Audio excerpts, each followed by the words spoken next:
సంఖ్యాకాండం 7వ అధ్యాయం 9వ వచనం ప్రకారం మొరారీయులకు 4 బండ్లు, గెర్షోనీయులకు 2 బండ్లు లభించాయి. కానీ కహాతీయులకు అసలు బండ్లే లేవు. ఒకవేళ కహాతీయులు తమను ఇతరులతో పోల్చుకుని ఉంటే వారు అసంతృప్తికి లోనయ్యేవారు.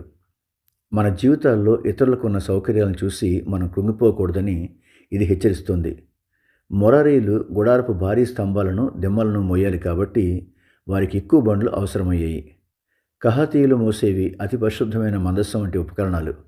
అవి భుజాల మీద మాత్రమే మోయబడాలి, బండ్ల మీద కాదు. దేవుడు మనకిచ్చే బాధ్యతను బట్టే దానికి తగిన వనరులను కూడా ఇస్తాడు. బండ్లు లేకపోవడం వల్ల కహాతీయుల పని కష్టంగా అనిపించవచ్చు, కానీ దేవుని దృష్టిలో అది అత్యంత పరిశుద్ధమైన సేవ. కొన్నిసార్లు దేవుడు మనకు కష్టమైన బాధ్యత ఇచ్చాడు అనంటే ఆయన మనల్ని మరింత పవిత్రమైన పనికి ఎంచుకున్నాడని అర్థం. ప్రార్థన. దేవా, మీరు మాకిచ్చిన పిలుపును, మాకు అనుగ్రహించిన వనరులను బట్టి మీకు వందనాలు. కహాతీయుల వలె మేము ఇతరులతో పోల్చుకోకుండా మీరు మా భుజాలపై ఉంచిన పరిశుద్ధమైన బాధ్యతను నమ్మకంగా నెరవేర్చే కృపను మాకు దయచేయండి. ప్రభువా, కొన్నిసార్లు మాకు సౌకర్యాలు లేవని మేము ఫిర్యాదు చేయక మీరు మాకిచ్చిన పని యొక్క విలువను గుర్తించేలా మా మనోనేత్రాలు తెరవండి. లోకపు పోలికల నుండి మమ్మల్ని రక్షించి మీ సార్వభౌమ అధికారం మీద ఆనుకునే మనస్సును మాకు ప్రసాదించండి. యేసు నామములో అడుగుతున్నాం తండ్రి.